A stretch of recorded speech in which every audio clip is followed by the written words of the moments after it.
আসসালামু আলাইকুম ওয়া রাহমাতুল্লাহি ওয়া বারাকাতুহু। সুপ্রিয় দর্শক, গত একটা ভিডিওতে আমরা আপনাদেরকে বার্তা দিয়েছিলাম যে খুব তাড়াতাড়ি আমরা ইসলামের বিভিন্ন বিষয়বস্তু সম্পর্কে এক একটা পর্বে এক একটা বিষয়বস্তু নিয়ে আপনাদের কাছে আলোচনা নিয়ে আসছি। আজকে প্রথম পর্বে আমরা আলোচনা করব ইসলাম সম্পর্কে। আমরা আজকে ইসলাম সম্পর্কে বিভিন্ন বিষয়বস্তু জানার চেষ্টা করব ইনশাআল্লাহ। যেমন আজকে আমরা জানবো ইসলাম শব্দের অর্থ কি, এছাড়াও আমরা আরো জানবো যে ইসলাম কাকে বলে এবং একজন মুসলিম তার জন্য কোন কোন বিষয়গুলো থাকা জরুরি, সে বিষয়ে আমরা আজকে আলোচনা করার চেষ্টা করব ইনশাআল্লাহ। আপনারা যদি আমাদের এই ভিডিওটি শেষ পর্যন্ত দেখেন, তাহলে একজন মুসলিম হিসাবে আপনি একটা ধারণা পাবেন যে আপনি কেমন মুসলমান, প্রকৃত মুসলিম কিনা। সেজন্য গুরুত্বপূর্ণ ভিডিও অবশ্যই শেষ পর্যন্ত দেখার চেষ্টা করবেন। সম্মানীয় দর্শক, ইসলাম শব্দের একটা অর্থ হলো শান্তি, আর আরেকটা অর্থ হলো আত্মসমর্পণ। ইসলাম শুধুমাত্র একটা ধর্ম নয়, বরং একটা পূর্ণ জীবন ব্যবস্থার নাম হলো ইসলাম, যেখানে আল্লাহ রাব্বুল আলামিন তিনি বলেছেন, আল ইয়াউমা আকমালতু লাকুম দীনাকুম ওয়া আতমামতু আলাইকুম নি'মাতি ওয়া রাদিতু লাকুমুল ইসলামা দীনা। নবীজি সাল্লাল্লাহু আলাইহি ওয়াসাল্লামের মাধ্যম দিয়ে ইসলাম দিনটাকে আল্লাহ রাব্বুল আলামিন তিনি পরিপূর্ণ করে দিয়েছেন, অর্থাৎ সম্পূর্ণ জীবন ব্যবস্থার নাম হলো ইসলাম। আর কোনো ব্যক্তি যদি তার প্রত্যেকটা কাজে কর্মে প্রত্যেকটা ক্ষেত্রে সে ইসলামকে ফলো করে, তাহলে এই প্রত্যেকটা ক্ষেত্রে সে কিন্তু শান্তি পাবে, কেননা পূর্ণ জীবন ব্যবস্থার নাম হলো ইসলাম, আর ইসলাম মানেই হলো শান্তি। ইসলামের আরেকটা অর্থ হলো আত্মসমর্পণ।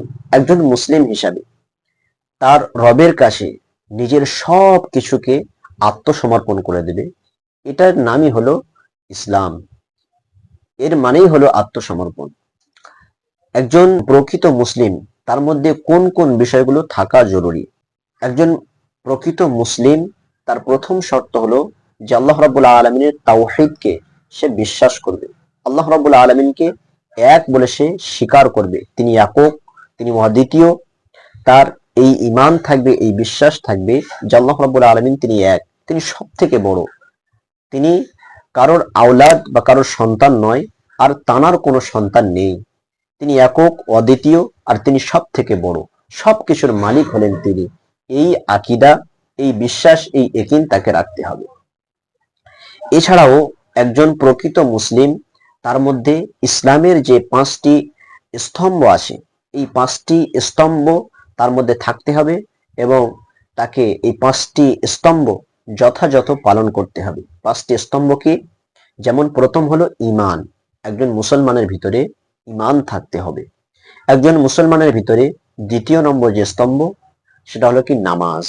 নামাজ থাকতে হবে। ওই জন্য একজন মুমিন আর কাফেরের মধ্যে পার্থক্যকারী নামাজকে বলা হয়েছে।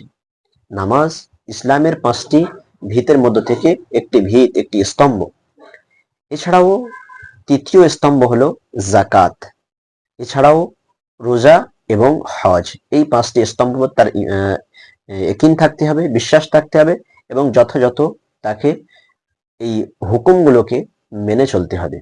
তাহলে একজন মুসলমান দাবিদারের জন্য প্রথম শর্ত হলো যে আল্লাহ তাআলাকে লা শারিক জানতে হবে, তার সঙ্গে কোনো শরিক করা যাবে না, তিনি একক, তার একত্ববাদের প্রতি বিশ্বাস রাখতে হবে, তাওহীদের প্রতি তার ঈমান রাখতে হবে।